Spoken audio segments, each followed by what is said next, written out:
An-Nawawi rahimahullahu ta'ala. Jemaah salat maghrib yang dimuliakan oleh Allah Subhanahu wa ta'ala, pada malam hari ini kita masuk pada babul nasihat. Bab nasihat.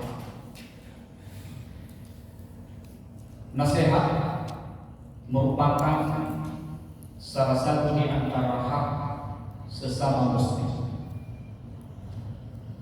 Sebagaimana dalam sebuah hadis Nabi sallallahu alaihi wasallam mengatakan, hakul muslim 'ala muslim sittu.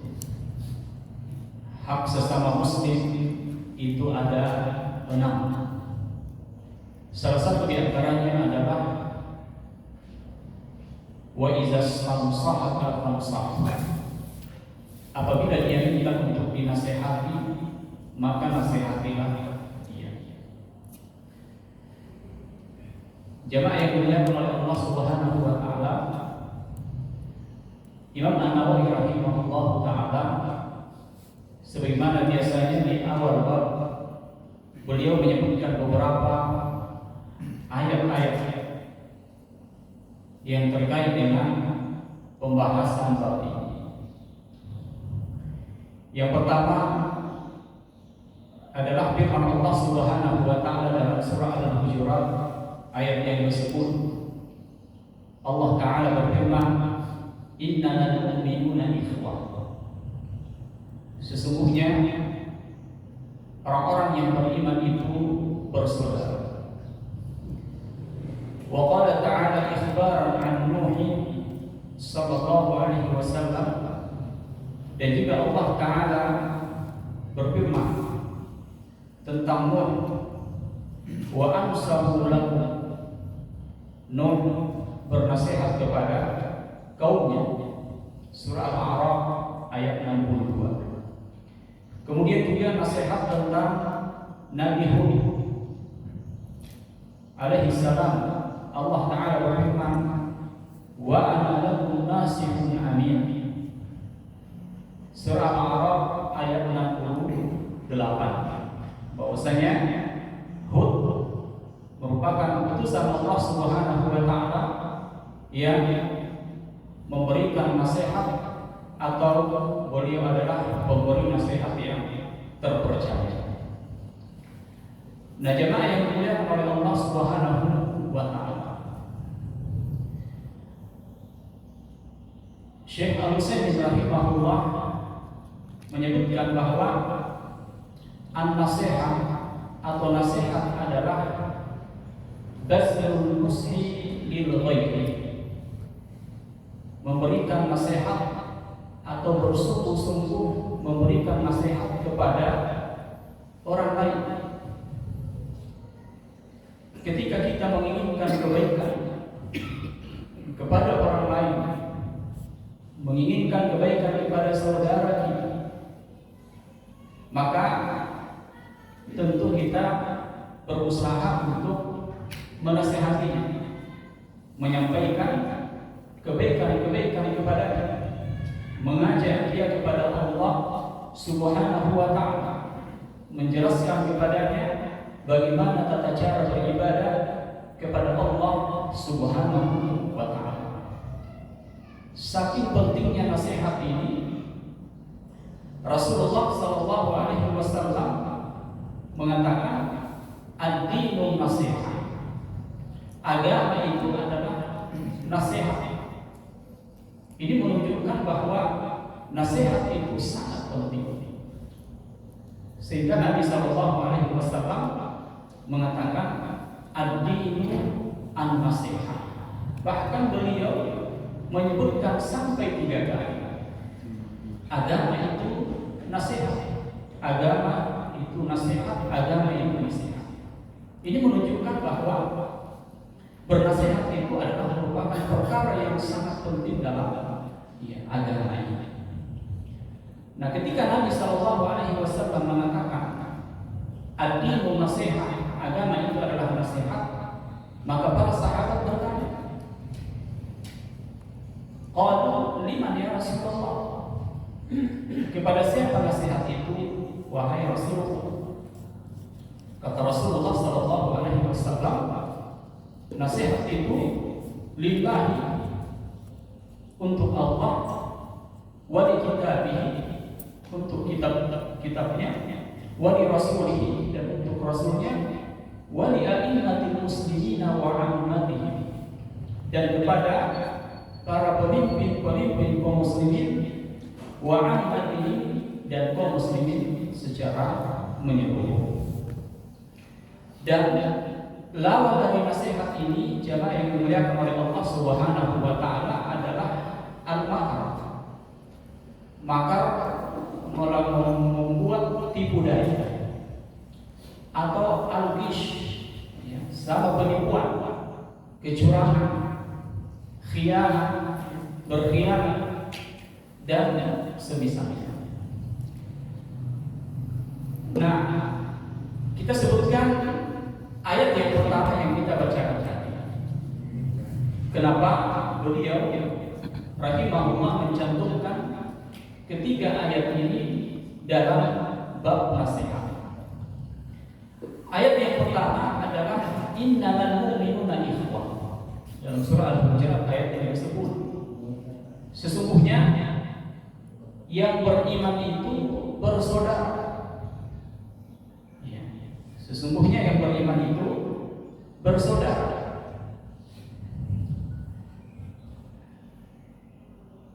Persaudaraan yang dibangun di atas keimanan, salah satu yang bisa menguatkan persaudaraan itu ketika nasihat senantiasa berjalan. Jadi buah atau hasil daripada nasihat itu adalah al-ukhuwah, persaudaraan.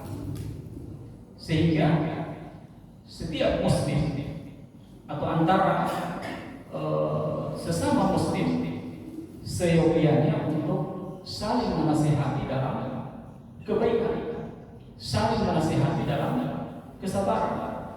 Dan Allah Ta'ala sebutkan dalam surah Al-Asr, wa tawasaw bil haqq wa tawasaw bis sabr, saling menasihati dalam kebaikan, kebenaran, dan saling menasihati dalam kesabaran. Nah, jemaah yang dimuliakan oleh Allah Subhanahu wa taala, kita saling menasihati sesama mukmin karena kita bersaudara dalam agama ini. Persaudaraan yang hakiki, yang sebenarnya adalah persaudaraan yang diikat dengan keimanan kepada Allah Subhanahu wa taala. Dan bahkan persaudaraan karena iman kepada Allah Subhanahu wa taala jauh lebih kuat daripada persaudaraan yang diikat dengan hubungan darah atau dengan nasab. Sehingga ya, Allah Subhanahu wa taala menyebutkan dalam surah Al-Hujurat ini bahwa ukuran persaudaraan adalah karena iman kepada Allah. Innamal mu'minuna ikhwah. Sesungguhnya yang bersaudara, sesungguhnya yang beriman itu bersaudara. Siapapun itu, apapun sukunya, apapun bangsanya, apapun golongannya, selama dia beriman, maka dia adalah saudara kita. Kita dipersaudarakan dengan satu kalimat la ilaha illallah. Sama-sama kita mengatakan bahwasanya tidak ada sesembahan yang hak selain Allah Subhanahu wa taala. Kemudian ayat yang kedua dalam bab ini, Allah berfirman, wa ansahu lakum wa a'lamu minallahi ma la ta'lamun. Allah Subhanahu wa taala berfirman tentang Nuh alaihi salam. Nuh alaihi salam, sebagaimana yang kita ketahui bersama bahwa beliau adalah rasul pertama yang diutus oleh Allah Subhanahu wa taala untuk membawa syariat dan menyampaikan kepada umatnya. Maka ketika Nuh alaihi salam diutus oleh Allah Subhanahu wa taala untuk mendakwahi umatnya, menyampaikan yang hak kepada umatnya, Maka salah satu yang beliau sampaikan, wa ansahu lakum, wa ansahu lakum, dalam surah Al-A'raf ayat 62. Wa ansahu lakum, Nuh bernasihat kepada kaumnya, dan Nuh lebih mengetahui tentang Allah Subhanahu wa taala, dan mereka tidak mengetahui, sehingga dia lebih pantas, lebih layak untuk memberikan nasihat kepada kaumnya. Kemudian yang ketiga, ayat yang ketiga, firman Allah Subhanahu wa taala tentang Hud, Nabi Hud alaihi salam, wa ana lakum nasihun amin. Hud alaihi salam dalam ayat ini bahwa beliau adalah pemberi nasihat yang terpercaya. Jadi semua nabi dan para rasul adalah pemberi nasihat yang terpercaya. Salah satu di antaranya adalah Nabi Hud alaihi assalam. Nah, ini yang dimuliakan oleh Allah Subhanahu wa taala, sehingga dari beberapa ayat yang disebutkan oleh Imam An-Nawawi rahimahullah dalam bab nasihat ini menunjukkan bahwa setiap orang hendaknya memberikan nasihat kebaikan kepada saudara, sebagai perwujudan dari keimanan itu, bahwa saudara kita yang muslim, saudara kita yang mukmin berhak untuk mendapatkan nasihat dari kita. Jadi saling menasihati dalam kebenaran dan saling menasihati dalam kesabaran. Selanjutnya kita masuk pada hadis yang pertama. Hadis yang pertama dalam bab nasihat ini adalah hadis dari Abu Ruqayyah, an Abi Ruqayyah Tamim ibni Aus ad-Dari radhiyallahu anhu, anna an-nabiy sallallahu alaihi wasallam qala ad-dinu an-nasihah. Qulna liman? Qala lillahi wa li kitabihi wa li rasulihi wa li a'immatil muslimina wa 'ammatihim. Rawahu Muslim. Hadis yang pertama dari Abu Ruqayyah Tamim bin Aus ad-Dari radhiyallahu anhu, bahwasanya Nabi sallallahu alaihi wasallam bersabda, ad-dinun nasihah, agama itu adalah nasihat. Qulna, para sahabat mengatakan atau bertanya, liman, untuk siapa nasihat itu ya Rasulullah? Kata Rasulullah sallallahu alaihi wasallam, lillah, untuk Allah, wali kitabihi, untuk kitabnya, wali rasulihi, dan untuk rasulnya, wali a'immatil muslimin, dan untuk pemimpin-pemimpin kaum muslimin, wa ammatihim, dan untuk kaum muslimin secara umum. Hadis riwayat Muslim. Jadi seperti yang kita sebutkan tadi, bahwa Nabi sallallahu alaihi wasallam dalam bab nasihat ini, dalam bab nasihat ini mengatakan bahwa agama itu adalah nasihat, dan beliau sampai mengulangi 3 kali, agama itu nasihat, agama itu nasihat.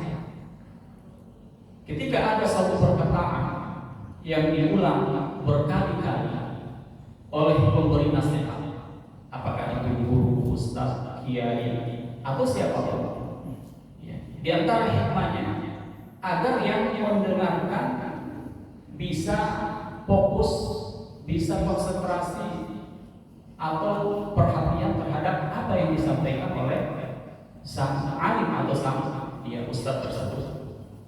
Begitu pula dengan Rasulullah sallallahu alaihi wasallam, boleh mengulangi agama itu nasihat sampai 3 kali agar para sahabat atau para pendengar memberikan perhatian apa yang Sehingga ketika Rasulullah mengulang 3 kali mengatakan agama itu nasihat, maka para sahabat bertanya. Ya, ini menunjukkan bahwa mereka memberikan perhatian karena ada respon 5. Untuk siapa ya Rasulullah? Untuk siapa nasihatnya? Lalu Rasulullah mengatakan lillah, ya, untuk Allah, wali kitabih, untuk kitabnya, wali rasulih, untuk rasulnya, wali a'immatil muslimin, dan untuk pemimpin-pemimpin kaum muslimin, wa ammatihim, dan kaum muslimin secara umum. Ada 5 yang beliau sebutkan. Kepada siapa nasihat itu ditujukan? Maka kita akan menyebutkan satu persatu.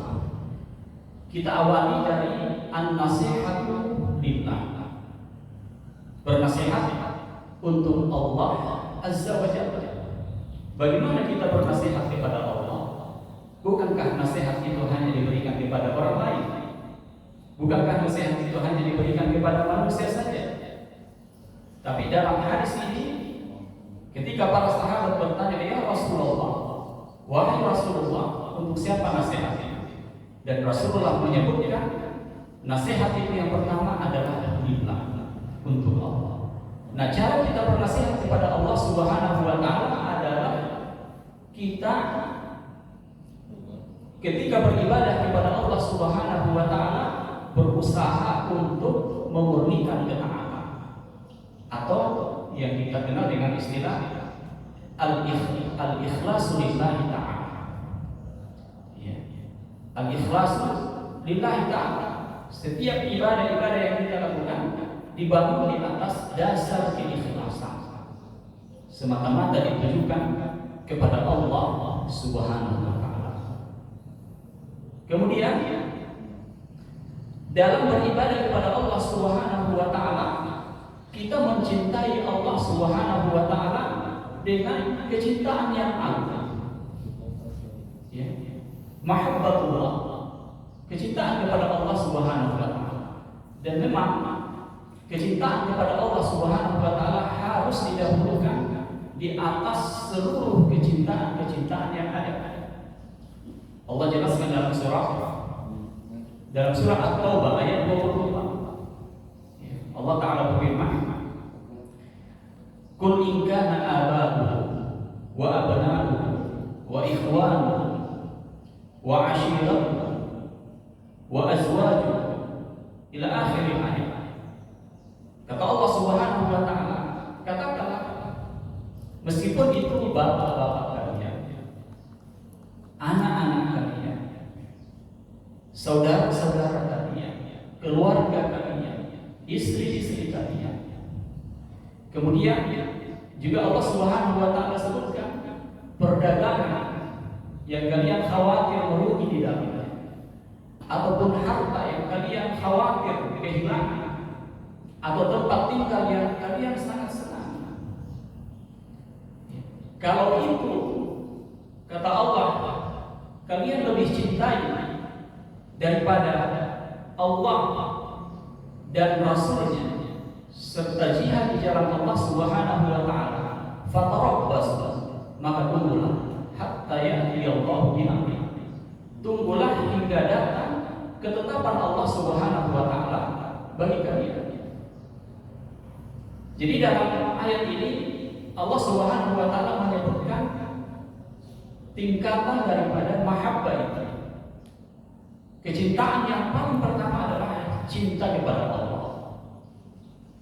Cinta kepada Allah itu yang paling pertama harus kita dahulukan daripada kecintaan kita kepada orang tua, kecintaan kita kepada anak-anak, kecintaan kita kepada istri, kepada keluarga, kepada harta yang kita miliki. Kecintaan kepada Allah harus selalu di nomor satukan. Maka ketika ini bisa kita terapkan, bisa kita wujudkan dalam kehidupan keseharian kita, berarti kita sudah masuk dalam apa yang disebutkan oleh Nabi SAW bahwa nasihat itu untuk Allah. Kemudian jamaah yang dimuliakan oleh Allah Subhanahu wa ta'ala. Bagaimana cara kita sampai atau sampai pada tingkat mahabbatullah, cinta kepada Allah Subhanahu wa ta'ala?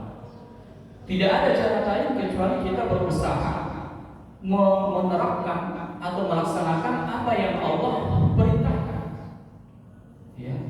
Jadi semakin istiqamah seseorang, semakin maksimal seseorang dalam mengerjakan apa yang Allah perintahkan, maka mereka akan semakin dekat kepada yang namanya mahabbatullah, cinta kepada Allah Subhanahu wa ta'ala. Atau dengan cara lain, Allah sebutkan dalam surah Al-Imran ayat 31, Qul in kuntum tuhibbunallaha fattabi'uni yuhibbukumullah. Jika kalian ingin dicintai oleh Allah Subhanahu wa ta'ala, ingin cinta dan dicintai oleh Allah, fattabi'uni, ikuti sunnahnya Rasulullah sallallahu alaihi wasallam. Berarti dengan mengikuti sunnah-sunnah Nabi sallallahu alaihi wasallam, yuhibbukumullah, maka secara otomatis cinta Allah Subhanahu wa ta'ala akan didapatkan. Ya, sekaligus ini merupakan salah satu di antara ciri bahwa orang tersebut beriman kepada Allah. Dalam surah Al-Maidah ayat 54, Allah sebutkan di sini ciri-ciri keimanan, ciri orang yang beriman. Yang Allah sebutkan pertama kali adalah yuhibbuhum wa yuhibbuna. Allah cinta kepada mereka dan mereka juga cinta kepada Allah Subhanahu wa ta'ala. Kemudian di antara nasihat kepada Allah, di antara nasihat kepada Allah Subhanahu wa ta'ala, ayyakuna al-insanu da'iman zakiran li rabbih bi qalbihi wa lisanihi wa jawarihi.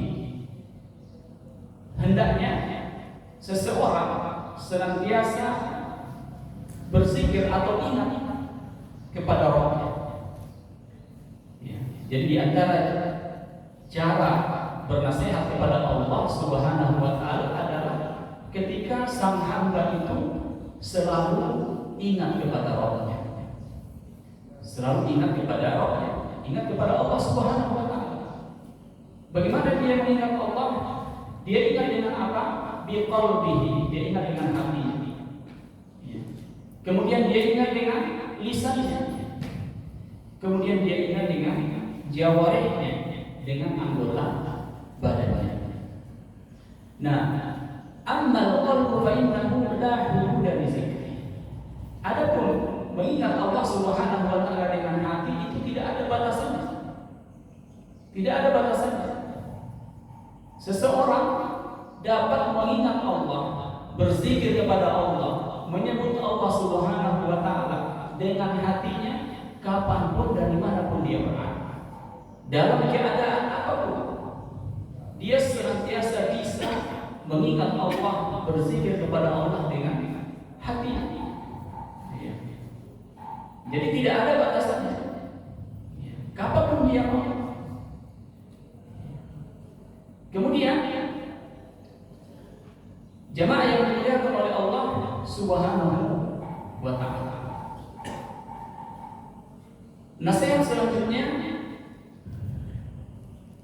atau sebelumnya berzikir dengan lisan, dengan melapaskan zikir-zikir baik yang diajarkan oleh Rasulullah SAW, ataupun zikir secara umum. Ada zikir yang muqayyad, zikir lisan yang terikat dengan waktu dan tempat. Ada juga zikir yang sifatnya mutlak. Kita berzikir mengingat Allah kapanpun. Kita bisa istighfar setiap saat. Astagfirullah, astagfirullah, kapanpun. Kita bisa membaca tahlil setiap saat. La ilaha illallah, la ilaha illallah. Itu adalah zikir. Dan lapas-lapas zikir yang lain. Kemudian dengan jawarih, dengan anggota badan. Ya. Ketika kita senantiasa beramal, beribadah dalam ketaatan kepada Allah Subhanahu wa taala, berarti kita senantiasa ingat kepada Allah Azza wa Jalla. Nah, termasuk kehadiran kita dalam majlis ini. Ini salah satu namanya adalah majlis zikir. Ya, majlis az-zikir, majlis untuk saling mengingatkan. Ya. Kemudian selanjutnya wa minan nasihati lillah, di antara nasihat kepada Allah Subhanahu wa taala, an takuna ghiratuhu lillah. Jadi dia memiliki kecemburuan dalam hal apa? Ya. Ketika ada yang terjadi dalam perbuatan maksiat, ada yang melakukan kemaksiatan atau melanggar aturan-aturan Allah Subhanahu wa taala, maka dia mempunyai ghirah. Ya. Ghirah semacam kecemburuan. Dia tidak rela, dia tidak senang ketika aturan-aturan Allah Subhanahu wa taala ia dilarang. Ya. Ini ada ghirah, ada kecemburuan. Ya. Karena justru berbahaya ketika seseorang itu tidak ada lagi rasa sensitifnya. Ketika ada kemaksiatan yang dilakukan, dia tidak ada kecemburuan sama sekali. Tidak ada kemarahan. Seharusnya sebagai bukti keimanan kepada Allah Subhanahu wa taala, ketika dia melihat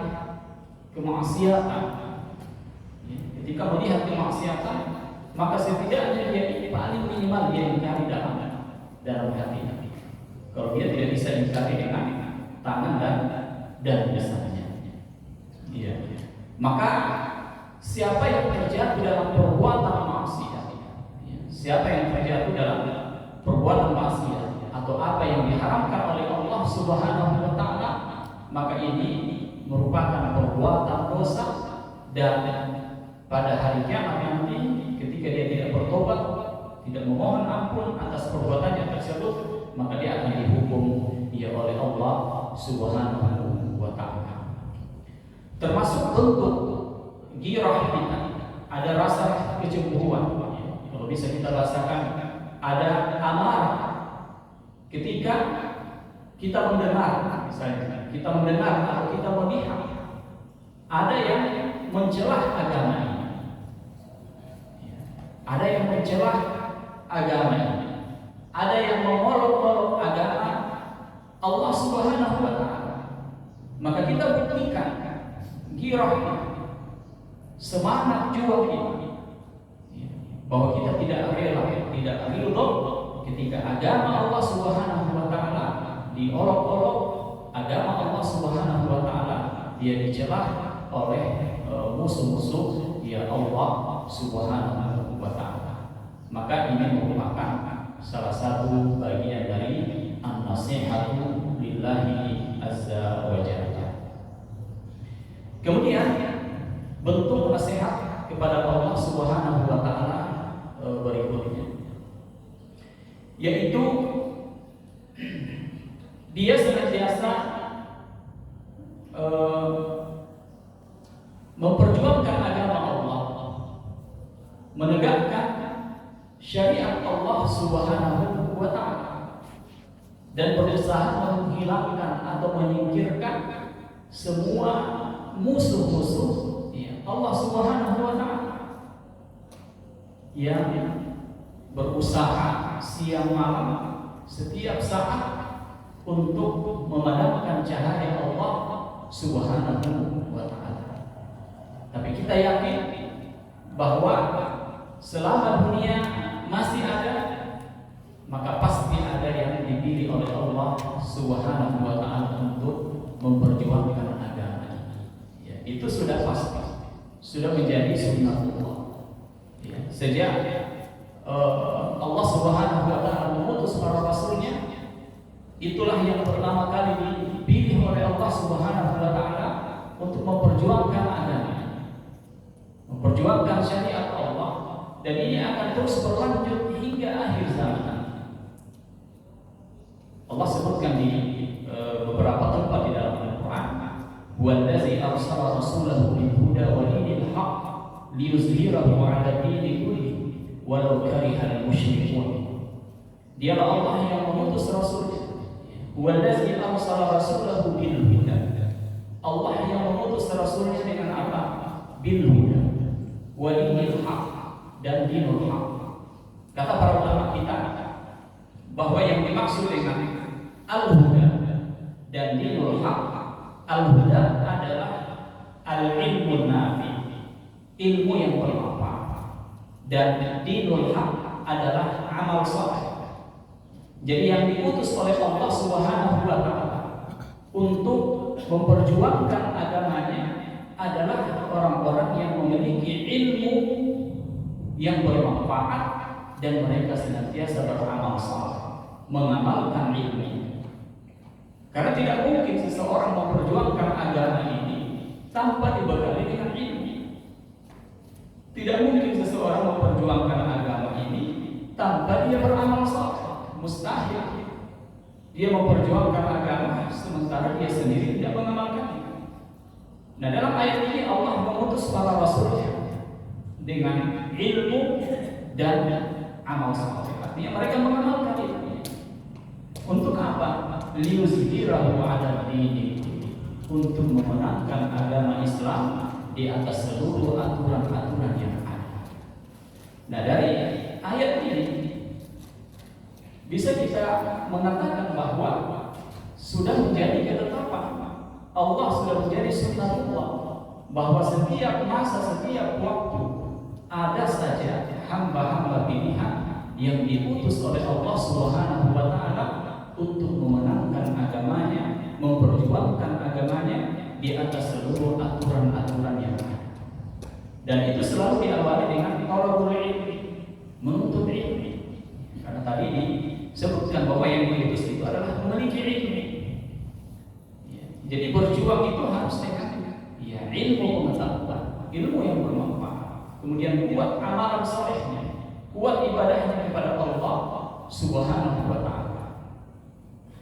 Walau karihal musyrikun, meskipun orang-orang musyrik tidak suka. Walaupun orang-orang musyrik tidak suka. Karena pelaku-pelaku maksiat, orang-orang musyrik, orang-orang kafir, orang-orang munafik, itu mereka tidak pernah senang ketika Islam ini menjadi satu-satunya aturan yang tegak di muka bumi. Kenapa mereka tidak senang? Karena mereka tidak leluasa untuk memperturutkan hawa nafsu mereka. Mereka tidak leluasa untuk memperturutkan hawa nafsu mereka. Mereka dibatasi. Tapi ketika Islam ini tidak tegak, maka mereka bebas untuk memperturutkan hawa nafsu mereka. Dan hawa nafsu ini merupakan kendaraan syaitan, seperti yang pernah kita sebutkan bahwa di dalam hati kita dititipkan dua hal. Yang pertama adalah hidayah, dan yang kedua adalah hawa nafsu. Hidayah itu dikendarai oleh bala tentara malaikat, dan hawa nafsu itu dikendarai oleh bala tentara syaitan. Dan neraka serta surga, kata Nabi sallallahu alaihi wasallam, huffatin naru bi syahwatiha wa huffatil jannatu bi makarihiha. Oh, kama qala Rasul, bahwasanya neraka itu dikelilingi oleh hal-hal yang hawa nafsu cenderung kepadanya. Hawa nafsu, perbuatan maksiat, hawa nafsu cenderung kepadanya. Dan itu yang mengelilingi neraka. Dan manusia banyak yang mengejarnya. Adapun surga dikelilingi oleh hal-hal yang manusia pada umumnya tidak senang, kecuali orang-orang yang dipilih oleh Allah. Jadi dibenci oleh manusia, karena memang masuk surga itu orang-orang pilihan. Hadir dalam masjid setiap saat, salat 5 waktu, apalagi di waktu subuh harus bangun subuh, qiyamul lail, berpuasa, bersabar dalam majlis-majlis ini mungkin sebagian orang itu sesuatu yang sangat dibenci, sesuatu yang sulit bagi sebagian orang, bagi yang memperturutkan hawa nafsu.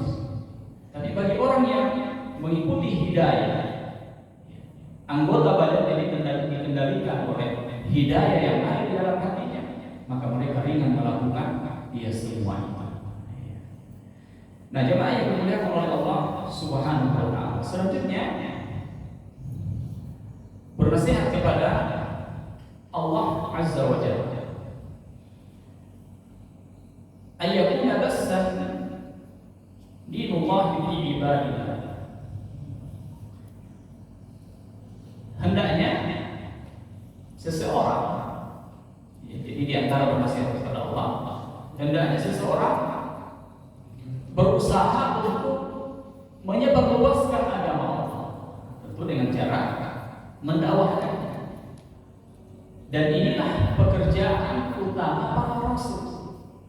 Mulai dari rasul yang pertama Nabi Nuh alaihi salam sampai rasul yang terakhir Nabi kita Nabi Muhammad sallallahu alaihi wasallam, pekerjaan kita mereka adalah menyebarkan agama Allah di muka bumi.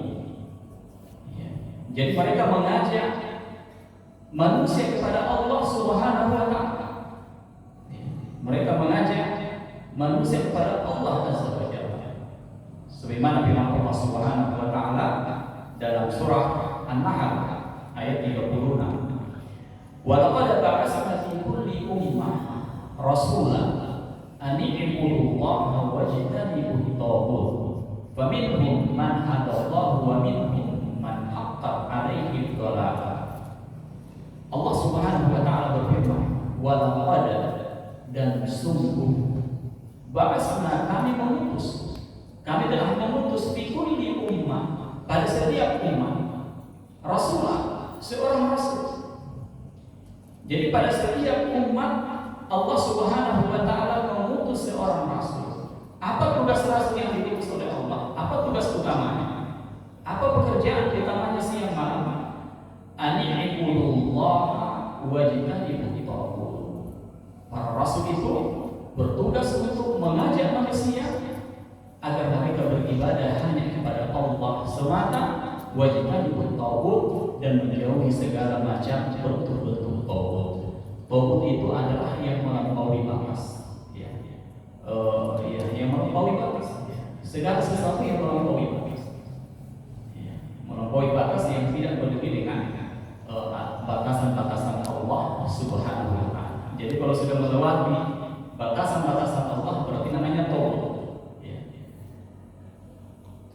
Jadi itu tugas para rasul. Mereka menyeru kepada umat untuk beribadah hanya kepada Allah, dan mereka menjauhi taghut. Faminhum man hadallah. Ketika mereka berdakwah mengajak orang untuk beribadah kepada Allah dan meninggalkan taghut, maka di antara mereka yang diajak itu ada yang mendapatkan petunjuk. Karena memang para rasul hanya bertugas untuk menyampaikan. Para rasul hanya bertugas untuk menyampaikan. Adapun yang memberikan hidayah, taufik untuk bisa beribadah kepada Allah, taat kepada aturan-aturan Allah, itu hanya Allah Subhanahu wa taala yang bisa memberikan. Makanya hidayah itu ada dua kata para ulama. Hidayah taufik wa hidayah al-irsyad, atau hidayah dalam. Hidayah taufik adalah hidayah berupa keimanan, petunjuk, dan itu Allah yang memberikan.